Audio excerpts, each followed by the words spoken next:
Om Swastiastu. Pada kesempatan kali ini, kami dari kelompok 6 akan membahas hasil diskusi kami mengenai investasi publik dalam mata kuliah akuntansi sektor publik. Sebelum kami melanjutkan ke dalam pembahasan materi, saya terlebih dahulu akan memperkenalkan anggota kelompok kami. Baik, yang pertama itu ada saya sendiri, yaitu dengan Putrajaya Suryanata dengan NIM 19170511091. Kemudian yang kedua ada Putu Regiananda dengan NIM 19170511105. Yang ketiga ada Rovina Daiman dengan NIM 19170511112. Yang keempat ada Putu Adnyana Wiranata dengan NIM 19170511119. Dan yang kelima ada Ketut Edi Suryawan dengan NIM 19170511133. Untuk materi pertama akan dijelaskan oleh teman saya. Di sini saya akan membawakan materi tentang investasi publik. Investasi publik merupakan proses untuk menganalisis proyek-proyek dan memutuskan apakah proyek tersebut dapat diakomodasikan oleh anggaran modal atau investasi. Di sini ada 3 penggolongan dari investasi publik. Yang pertama ada investasi penggantian, investasi penambahan kapasitas, dan investasi baru. Dampak investasi publik terhadap kehidupan masyarakat, di sini dampaknya terhadap masyarakat sangatlah baik. Karena adanya seseorang yang menginvestasikan uang dalam suatu proyek publik yang memungkinkan untuk membuka lowongan pekerjaan dan menyediakan berbagai keperluan barang serta jasa kebutuhan masyarakat. Terima kasih. Presentasi dari rekan saya. Di sini saya akan menjelaskan tentang aspek-aspek kelayakan dalam investasi. Yang pertama adalah aspek teknis. Yang kedua, aspek ekonomi dan finansial. Yang ketiga, aspek sosial dan budaya.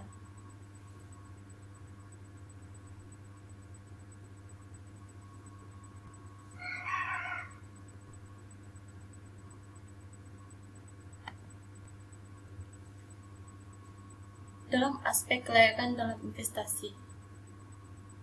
Dalam aspek merupakan bagian penting dari investasi yang harus dipertimbangkan untuk menduduki prioritas atau suatu usulan investasi yang sudah tidak layak dilihat. Dan yang kedua adalah aspek sosial dan budaya. Dari aspek sosial dan pendistribusian secara adil dan merata bagi masyarakat.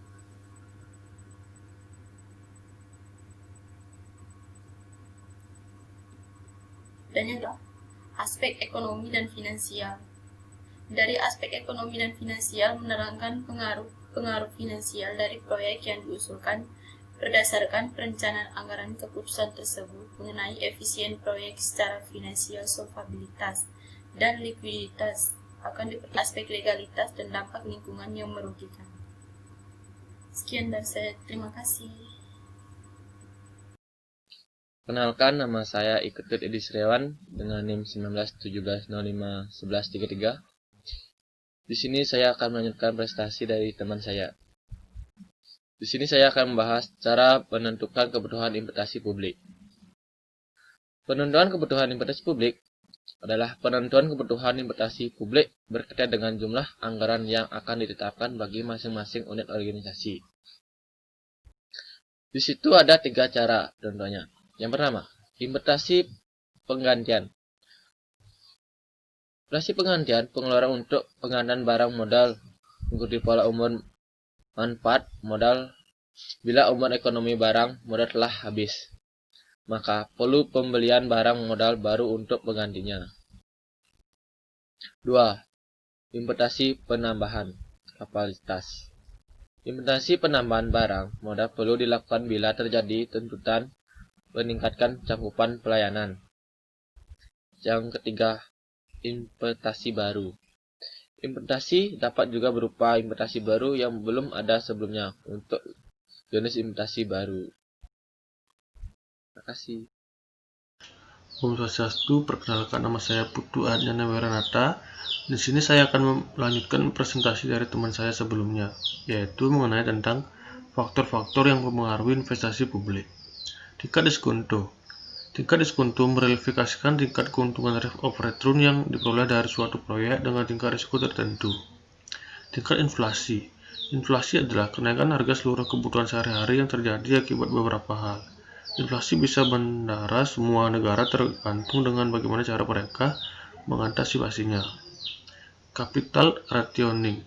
Capital rationing adalah keadaan ketika organisasi menghadapi masalah ketersediaan dana untuk melakukan pengeluaran investasi. Dalam keadaan seperti ini, terdapat beberapa alternatif investasi yang dapat dilakukan, akan tetapi tersedia cukup dana untuk membiayai investasi-investasi yang diajukan. Oleh karena itu, harus dilakukan perangkingan investasi. Risiko dan ketidakpastian. Pemerintah saat ini tengah mencanangkan berbagai pembangunan infrastruktur masuk jalan tol, namun rencana pembangunan tersebut tidak didukung oleh dana yang memadai, sehingga dibutuhkan peran serta badan usaha melalui skema kerja sama pemerintah dan badan usaha KPBU. Sekian dari saya, selanjutnya akan dilanjutkan oleh teman saya. Baik, kemudian materi selanjutnya adalah teknik penilaian investasi publik. Jadi teknik penilaian investasi publik ini terdapat 4, yaitu yang pertama adalah identifikasi kebutuhan investasi yang mungkin dilakukan.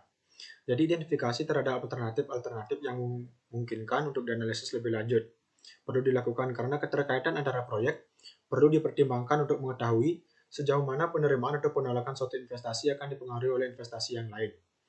Kemudian yang kedua adalah menentukan semua manfaat dan biaya dari proyek yang akan dilaksanakan untuk cost or benefit relationship. Jadi pada organisasi sektor publik, biaya dan manfaat sering tidak dapat secara langsung diukur dengan satuan uang.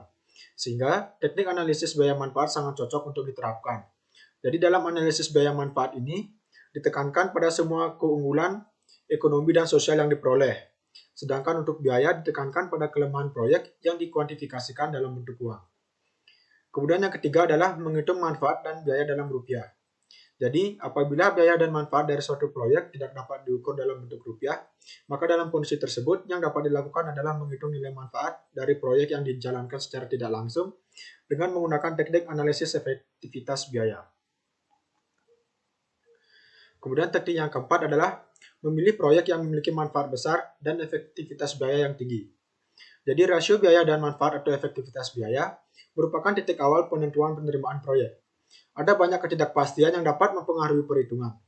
Tidak semua biaya dan manfaat sosial dapat dimasukkan ke dalam perhitungan. Bahkan beberapa di antaranya tidak dapat dipakai dalam pengukuran yang objektif dalam bentuk moneter. Jadi dalam teknik pengevaluasian investasi dapat dibedakan menjadi 2. Yang pertama itu adalah teknik penilaian investasi tradisional. Jadi metode tradisional adalah metode yang sering digunakan dalam penilaian investasi ini dalam tingkat pengembalian modal yang diinvestasikan dan payback period. Jadi rumus yang pertama itu ada Accounting Rate of Return on Capital Employed atau RORS. Jadi RORS dapat dicari dengan membagi laba akuntansi dengan jumlah modal yang diinvestasikan. Jadi laba dapat dilihat pada laporan laba rugi dan jumlah modal yang diinvestasikan dapat dilihat pada laporan neraca. Kemudian rumus yang berikutnya itu adalah payback period. Jadi payback period ini adalah digunakan untuk mengetahui jangka waktu pengembalian suatu investasi. Payback period dapat dicari dengan membagi investasi awal dengan keuntungan tahunan. Kemudian teknik pengevaluasian yang kedua adalah metode aliran kas yang didiskontokan. Jadi teori ini mendasarkan diri pada konsep nilai waktu dari uang atau time value of money. Aliran kas yang akan diterima pada masa depan dapat dinilai sekarang dengan menggunakan faktor diskonto. Jadi yang pertama itu adalah ada net present value atau NPV. Jadi NPV ini dihitung dengan mendiskontokan aliran kas di masa yang akan datang dengan faktor diskonto tertentu yang merefleksikan biaya kesempatan modal. NPV diperoleh dengan cara mengurangkan pengeluaran investasi awal dengan aliran kas di masa depan yang nilai uangnya di present value-kan. Jadi rumus NPV ini dapat dilihat di dalam slide.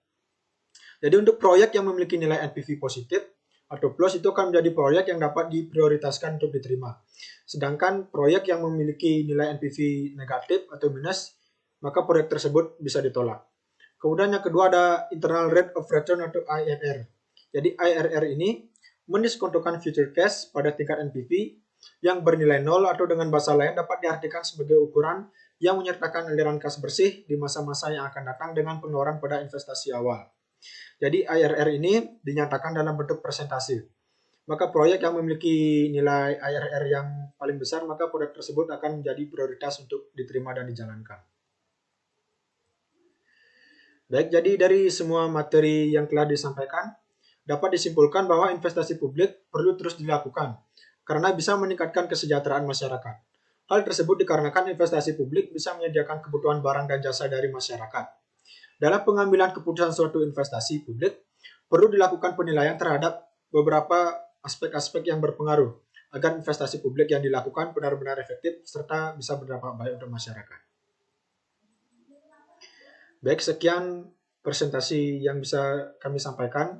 Apabila terdapat kesalahan dalam penyampaian maupun yang lainnya, kami mohon maaf. Saya akhiri dengan para Santi. Om Santi, Santi, Santi, Om.